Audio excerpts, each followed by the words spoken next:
Esse é um vídeo expositório sobre o conteúdo função quadrática. Para começar o assunto, vamos observar o quadrado de uma soma bem especial. Então, observe o quadrado da soma abaixo. Estamos falando do quadrado de x somado com b sobre 2a. Essa é a nossa expressão inicial, é ela que nós vamos começar a estudar. O quadrado da soma, como vocês já devem conhecer, se escreve quadrado do primeiro termo, quadrado do segundo termo e tem um termo extra, que é 2 vezes o primeiro pelo segundo. Dessa forma, qual é a igualdade? X mais b sobre 2a, tudo isso elevado ao quadrado, é igual ao quadrado de x, está aqui, somado com 2 vezes o x vezes o b sobre 2a, está aqui, somado com o quadrado do segundo termo, que vai ser b quadrado, e no denominador teremos 4 vezes a ao quadrado, está aqui. O termo do meio tem uma multiplicação por 2 e uma divisão por 2, significa que eu posso simplificar. Então, eu vou ter na fração do meio 2 simplificado com 2, vou ter x vezes b, e no denominador vou ter a. Está aqui o resultado. Próximo passo, vamos multiplicar o quadrado dessa soma pela constante a. Então, aqui, a vezes essa soma ao quadrado. Nós sabemos que vai dar no mesmo que fazer a vezes essa soma do final aqui, já que eles são iguais. Quando eu fizer a vezes essa soma do final, eu vou ter a multiplicando x quadrado, tá aqui, ó, ax quadrado. Eu vou ter a multiplicando xb sobre a, então eu vou multiplicar por a, e embaixo eu estou dividindo por a, vou poder simplificar e vou ter apenas x vezes b, ou reescrevendo, b vezes x. Além disso, eu vou ter a vezes b quadrado por 4a quadrado. Então, eu vou ter o a multiplicando o b quadrado, e eu vou ter uma divisão por 4a ao quadrado. Se eu multiplico por a e divido por a, eu posso simplificar. Como a divisão é por a quadrado, eu vou simplificar o a que vai multiplicar em cima com 1a que vai multiplicar embaixo. E aí vai resultar que ainda sobra um a no denominador. E esse aqui é o resultado. Agora observa. A expressão ax² mais bx mais c é denominada forma canônica do trinômio. Agora note que a única diferença relativa à expressão acima é o último termo, tá certo? Ax² está igualzinho, bx está igualzinho, mas o último termo é c na forma canônica e na nossa expressão é b quadrado sobre 4a. Mas o nosso objetivo é obter uma expressão equivalente à forma canônica do trinômio. Como vamos fazer isso? Na nossa expressão, o que nós precisamos é nos livrar desse b quadrado sobre 4a e depois somar o c. Então, vamos diminuir essa fração e somar o c no final. Como isso aqui é uma igualdade, a mesma operação vai ser executada no lado esquerdo. Subtraindo b quadrado por 4a e somando c na expressão acima, ou seja, nos dois lados dessa igualdade, nós teremos o seguinte. Então, esse aqui vai ser o resultado. A expressão da esquerda vai aparecer com menos b quadrado por 4a e mais c. A expressão da direita também vai receber menos b quadrado sobre 4a e mais c. Mas do lado direito, tudo foi feito com a intenção de esses dois terem uma soma nula, tá certo? E ficar apenas com o mais c. E chegamos na forma canônica do trinômio do lado direito da igualdade. Tá aqui. Do lado esquerdo, temos essa expressão que ficou maior. A única coisa que foi feita dessa linha para a última é que aqui a gente fez uma soma de frações. Nós temos menos b quadrado por 4a somado com c. Para que eu faça a soma, eu preciso reduzir ao mesmo denominador. C, eu posso simplesmente multiplicar por 4a e dividir por 4a. Isso não altera o valor. Se eu fizer isso, eu vou ter 4ac dividido por 4a. Nesse momento, eu tenho o mesmo denominador e posso fazer a operação com b quadrado e 4ac. Última observação.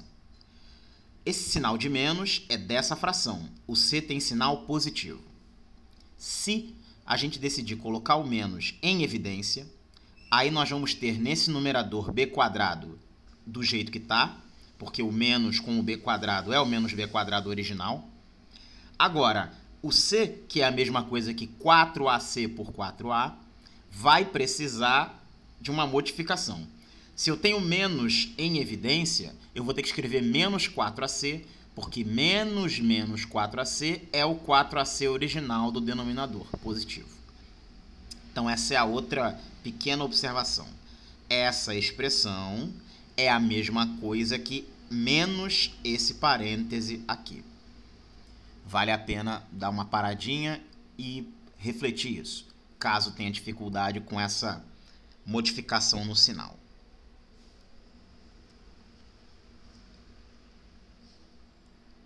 Então vamos aos slides disponíveis lá no SEAD. A forma canônica do trinômio é o que eu acabei de explicar para vocês, tá? Ax² mais bx mais c é a forma canônica. E isso é igual ao que a gente acabou de ver. Vou colocar aqui mais uma vez. A vezes x mais b sobre 2a ao quadrado, menos, entre parênteses, b² menos 4ac por 4a. É exatamente o que está escrito aqui do lado direito. Agora que nós temos essa forma, nós podemos explorar algumas características do trinômio quadrático. A primeira aplicação que vocês veem nos slides é chamado raízes de uma equação quadrática. Acompanhe aqui. Essa expressão, para que o trinômio assuma o valor zero, essa expressão também tem que assumir o valor zero. Veja que interessante. Nessa expressão, eu tenho apenas dois termos e o primeiro deles é quadrático. Então, se eu quero que seja igual a zero, eu posso simplesmente somar dos dois lados o termo, que aqui foi chamado de delta por 4a. Eu lamento só não ter colocado isso antes, mas já a gente comenta isso. O delta está substituindo o que aqui? b² menos 4ac. Colocado dessa forma, eu somo delta por 4a aos dois lados da igualdade. O a está multiplicando o termo quadrático, então eu vou dividir os dois lados por a. Repara que o lado direito já era dividido por a. Quando eu divido por a novamente, é como dividir por a². Eu chego nessa igualdade. X mais b sobre 2a ao quadrado é igual a delta por 4a ao quadrado. Olha a análise do sinal. Do lado esquerdo eu tenho um quadrado. Isso só pode ser positivo ou zero. Do lado direito eu tenho uma fração, mas o denominador é sempre positivo. Vamos excluir o caso de que seja igual a zero, porque estamos com um trinômio quadrado. Se o a for zero, o trinômio não é quadrado. Então, assumimos que a é diferente de zero o tempo inteiro e, por isso, esse denominador aqui é simplesmente positivo. Quem é o único termo aqui que pode furar o sinal? É o delta. Dessa igualdade, podemos deduzir uma coisa bem importante. O que acontece se o delta for negativo? Se o delta for negativo nessa expressão, eu tenho do lado esquerdo um termo que só pode ser positivo ou zero, e do lado direito um termo que só poderia ser negativo. Então essa igualdade não tem solução nos reais. Esse é um fato que vocês conhecem há um certo tempo, mas agora tem uma justificativa para ele. Quando o delta é menor que zero, não existem raízes para o trinômio quadrado. E o caso em que delta é maior ou igual a zero? Está aqui, né? Delta igual a b² menos 4ac maior ou igual a zero. Essa é a representação que eu não coloquei antes e agora está mais clara para vocês aqui.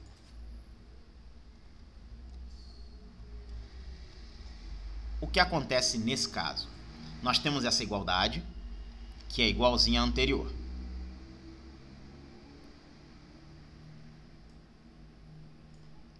É igual a essa igualdade da nossa conclusão. O que nós vamos analisar agora é o caso dessa igualdade quando delta não é negativo, quando ele é maior ou igual a zero. Então, dessa primeira linha, vocês podem pular direto para essa daqui. Por quê? Se o quadrado dessa soma é igual a delta por 4a², nós podemos utilizar a ferramenta raiz quadrada para extrair as duas possíveis soluções, que são ou o que está aqui dentro do quadrado é a raiz quadrada de delta por 4a², ou então é menos a raiz quadrada de delta por 4a². Isso está escrito aqui nessa linha. Quando eu faço a raiz quadrada de delta por 4a², no numerador eu tenho raiz de delta, no denominador eu tenho raiz quadrada de 4, que é 2, raiz quadrada de a², que é a. É claro que tudo isso, pessoal, deveria estar com o módulo incluso. Eu não estou incluindo o módulo, por quê? Porque eu já estou levando em conta os dois possíveis casos, tá? Regra geral, devemos fazer com o módulo, como está aqui na dedução. O que acontece quando eu exploro os dois casos? Eu tenho x mais b sobre 2a igual a menos a raiz de delta por 2a, ou x mais b por 2a igual a mais a raiz de delta por 2a. O próximo passo é bem simples. Nessas duas igualdades, do lado esquerdo eu tenho o termo mais b sobre 2a, então eu vou subtrair b sobre 2a dos dois lados. Então aqui eu vou ficar com x é igual a menos b por 2a menos a raiz de delta por 2a, e aqui, subtraindo b por 2a, fica menos b por 2a somado com a raiz de delta por 2a. Pronto, nesse momento eu tenho duas frações com denominadores iguais, posso somar os numeradores. E essas são as duas possíveis soluções para o trinômio quadrático. Então aqui, pessoal, é uma fórmula, uma igualdade que vocês já conheciam, as duas possíveis soluções para uma equação quadrática, mas agora com a justificativa. Agora vocês têm um caminho para entender como se chegou a essa solução. E o caminho foi partir de uma igualdade entre o trinômio quadrado perfeito, o trinômio quadrado, desculpa, e uma outra expressão. Vamos explorar um pouco mais a igualdade com essa outra expressão. Tem uma outra aplicação bem interessante. Aqui no slide aparece como aplicação o gráfico de uma função quadrática. Eu vou explorar isso com vocês de um outro ponto de vista também importante que vocês vão usar muito, tanto agora como em cálculo, que é o seguinte. Nossa função, definida por um trinômio quadrático, já vimos que ela pode ser reescrita dessa forma. Essa foi a primeira coisa que nós fizemos nessa exposição. Mas o que significa, além de termos obtido expressão para as raízes, uma coisa que já foi bem importante, o que significa a nossa função ter um termo que é quadrático somado de forma algébrica, né? Menos um outro termo que leva em conta as constantes b², a e c. Bem, para a gente fixar ideias, vamos imaginar nesse caso que o a é positivo. Se o a é positivo, ele está multiplicando um termo quadrático. Então, o primeiro termo da nossa f é sempre positivo ou zero. O nosso segundo termo depende das constantes b, a e c e nós não sabemos, em princípio, o sinal. A questão é que o primeiro termo só pode ser positivo ou zero. Isso pode ser expresso como 0 é o valor mínimo desse primeiro termo. Tá bom? Se ele só pode ser positivo ou zero, 0 é o valor mínimo que ele assume. Se esse primeiro termo assumir o valor mínimo, eu vou argumentar que a função inteira assumiu o seu menor valor. Por quê? Porque o primeiro termo é o único que depende do x. O segundo é uma constante. Ele não depende da variável x. Então, toda vez que eu coloco um valor de x aqui, eu saio com um termo que é positivo, aumentando o valor possível da minha função. Quando eu escolho o valor de x que zera esse termo, eu não tenho nenhum acréscimo nesse termo constante e, portanto, eu estou com o menor valor possível. que eu estou argumentando com vocês é que o valor de x que zera o primeiro termo, ele é muito importante e tem um significado. O significado é o valor de x que zera o primeiro termo torna a função com seu valor mínimo. Qual é a justificativa? Esse valor é constante e cada valor de x que eu coloco no primeiro termo sempre acrescenta algo a esse termo constante. Qual é o único momento em que ele não acrescenta algo a esse termo constante? Quando ele é igual a zero. Então, se ele não acrescentar nada positivo, a função fica com seu valor mínimo. Quem é o valor de x que zera esse primeiro termo? Isso é bem fácil. É uma soma ao quadrado. Para que o quadrado seja zero, a soma aqui dentro tem que ser zero, então o x tem que ser menos b sobre 2a. Está aqui o valor do x. Então, esse é o valor de x que zera o primeiro termo. Qual é a consequência disso? Quando x zera o primeiro termo, a função fica simplesmente igual ao segundo termo. Então, esse fica sendo o valor de y. Então, está aqui ele, ó. Menos b quadrado menos 4ac por 4a. E aí, graficamente, é o que nós vamos discutir um pouquinho agora, esse ponto tem um nome super importante. Esse ponto é chamado vértice. Qual é o significado do vértice? O vértice é o ponto onde a função atinge o seu mínimo na nossa análise em que o a é positivo. Pode ser também o ponto em que a função atinge o seu máximo, mas essa vai ser a análise quando o a for negativo. De qualquer forma, o vértice é um ponto muito distinto para essa função. Ele é o mínimo quando a função tiver mínimo, que é o caso do a positivo, e ele é o máximo quando a função tiver máximo, que é o caso do a negativo. Então, vamos subir no que era o primeiro tópico do slide de funções quadráticas. Porque agora algumas coisas vão fazer um pouco mais de sentido. Então, a função quadrática, definida aqui pelo trinômio canônico, tem algumas propriedades. Número 1, o gráfico de uma função quadrática é uma parábola. Infelizmente, não é possível demonstrar para vocês por que é que o gráfico é uma parábola. A estratégia usada em pré-cálculo normalmente é fazer vocês escolherem alguns pontos, alguns valores de x, calcular alguns valores de y correspondentes e assim obter um pontilhado que induza vocês à forma do gráfico. Em geometria analítica é o momento ideal para você fazer a prova de que gráficos que são parábolas têm expressões desse tipo.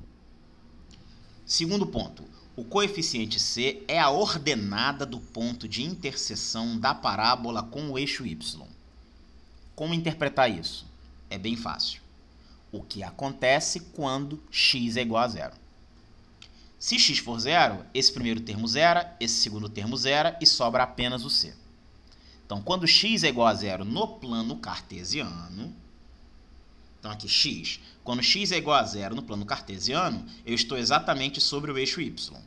Então é isso. Fazendo x igual a zero nessa expressão, eu vou ter exatamente o valor de altura da função quando passa no eixo y. Tá aqui y igual a f de x. 3. Se o coeficiente é positivo, a parábola é côncava para cima. Se a é menor que zero, ela é côncava para baixo. Novamente, não é fácil justificar isso sem geometria analítica, mas com a explicação que eu comentei com vocês do vértice, isso pode fazer algum sentido, que é o seguinte. Se o coeficiente a é maior que zero, eu comentei com vocês que aquela forma melhor de se extrair informações nos traz um termo quadrático e um termo constante. Se o a é positivo, o termo quadrático é sempre positivo ou zero. E aí nós vimos que quando ele zera, a função tem o seu valor mínimo. Se a função tem o valor mínimo, faz sentido essa história de côncava para cima. O ponto de mínimo da função tem a ver com o fato de que a curva é virada para cima. Se a é menor que zero, ela é côncava para baixo. Isso também tem a ver com o vértice. Quando A é menor que zero, aquele termo quadrático é sempre negativo ou zero. Quando ele zera, nesse momento ele é o valor máximo. Se ele é sempre negativo ou zero, o máximo que ele assume é o zero. Então, naquele momento que ele zera, temos o ponto de máximo da função, que é o vértice. Então, se o vértice é o ponto de máximo, faz sentido que a curva esteja virada para baixo. Assim, o vértice é o máximo que ela vai alcançar. Número 4, delta igual a b² menos 4ac. Agora, vocês sabem que b² menos 4ac não é uma coisa arbitrária. Ele vem daquela outra maneira de escrever o trinômio. Se esse delta é menor que zero, então a parábola não intercepta o eixo x. Então, agora que nós já exploramos as consequências para as raízes, vocês já sabem o que isso significa. Quando o delta é menor que zero, aquela igualdade não tem solução. Não ter solução é o mesmo que não ter raízes. As raízes são o que zera o valor da nossa expressão. O que zera f de x, o que zera o y. Mas espera aí, o que é zerar y no plano cartesiano? Y é a altura. Zerar o y no plano cartesiano é exatamente estar sobre o quê? Sobre o eixo x. Então tá aí, diz aqui, não intercepta o eixo x como sinônimo de não possui raízes. Por fim, eu vou comentar com vocês um exemplo do completamento de quadrados. E isso é muito importante que vocês leiam e pratiquem. É um pouco enfadonho e eu acho que não rende muito fazer só um vídeo expositório falando do completamento. Mas eu posso fazer um vídeo separado caso seja uma dificuldade muito grande. É uma coisa importante de qualquer forma. Mas a essência do completamento de quadrados é algo que eu quero apresentar para vocês que vem logo no exemplo 1. Porque tem um raciocínio por trás dos exemplos de completamento de quadrado e eu acho que o exemplo 1 traz isso de forma mais clara. Dá uma olhada nesse trinômio aqui na forma canônica. x² menos 8x mais 15 igual a zero. É um trinômio comum, sem nenhuma propriedade muito chamativa. O que sempre vai estar atrás desse tipo de pergunta é: será que existe um outro trinômio? Mas esse outro trinômio sim tem uma propriedade especial. Que propriedade é essa? Ele tem que ser o quadrado de uma soma, o quadrado de uma diferença. E esse novo trinômio tem uma pequena distinção com relação ao que foi apresentado para vocês. Então, olha nesse primeiro exemplo. Nós temos x², nós temos menos 8x, e aí temos mais 15. Não há nada de errado com esse trinômio, mas podemos reescrevê-lo de uma forma mais conveniente? A resposta é sim. E como vocês devem raciocinar sobre isso? Pensar no trinômio como a fórmula do quadrado da soma ou como o quadrado da diferença. x², obviamente, é o quadrado de x. Menos 8x. Esse termo é o termo que não é o quadrado. Ele leva o x, que já apareceu ao quadrado no primeiro termo, e tem o coeficiente menos 8. Quando vocês virem esse termo, o que é desejado é que vocês pensem: se eu tenho x² menos 8x, eu deveria estar escrevendo o seguinte: quadrado do primeiro, como aqui está o sinal de menos, eu vou usar ele mesmo. Menos 2 vezes o primeiro pelo segundo. Então, espera aí. O primeiro é x, porque ele está aqui ao quadrado. E esse aqui é menos 2 vezes o primeiro pelo segundo. Mas eu tenho menos 8. Então, eu tenho menos 2 vezes 4, menos 8, que multiplica x. Então, esse é o raciocínio. Quadrado do primeiro. Esse deveria ser quem? Menos 2 vezes o primeiro pelo segundo. Então, menos 2 vezes o x vezes alguém. Então, é menos 2 vezes 4. Então, pessoal, se eu tenho que é quadrado do primeiro, menos 2 vezes o primeiro pelo segundo, e eu deveria ter quadrado do segundo, é fundamental, daqui do meio, extrair quem é o segundo desejado. Então, menos 8x representa menos 2 que multiplica 4 que multiplica x.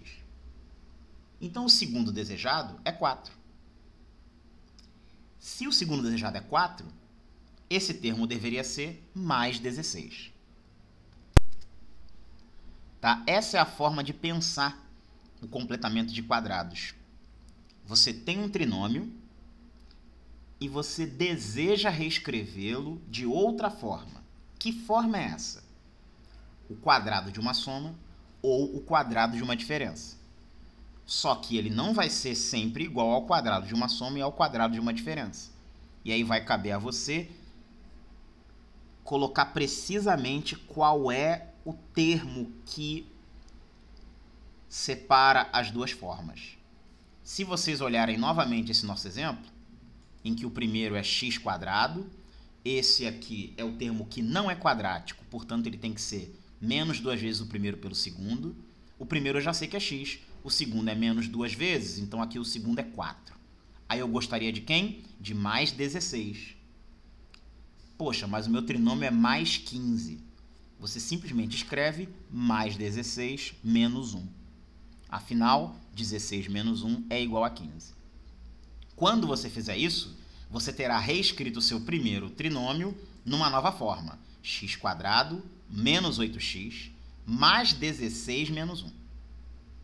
E nesse momento, você tem que os 3 primeiros termos formam o quadrado dessa diferença aqui. Quadrado do primeiro, x².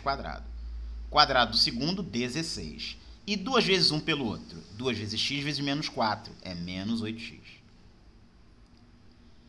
Ah, mas não era 16 do lado de cá, realmente era 15. Então, o mais 16 tem um menos 1. Olha, ele aqui aparece também, menos 1. Isso permite a vocês, por exemplo, a extração mais fácil de raízes, além de outras manipulações que são interessantes em vários contextos. Então, por hora, esse é o vídeo expositório e a gente vai discutindo mais coisas ao longo da semana e no nosso meeting. Até já!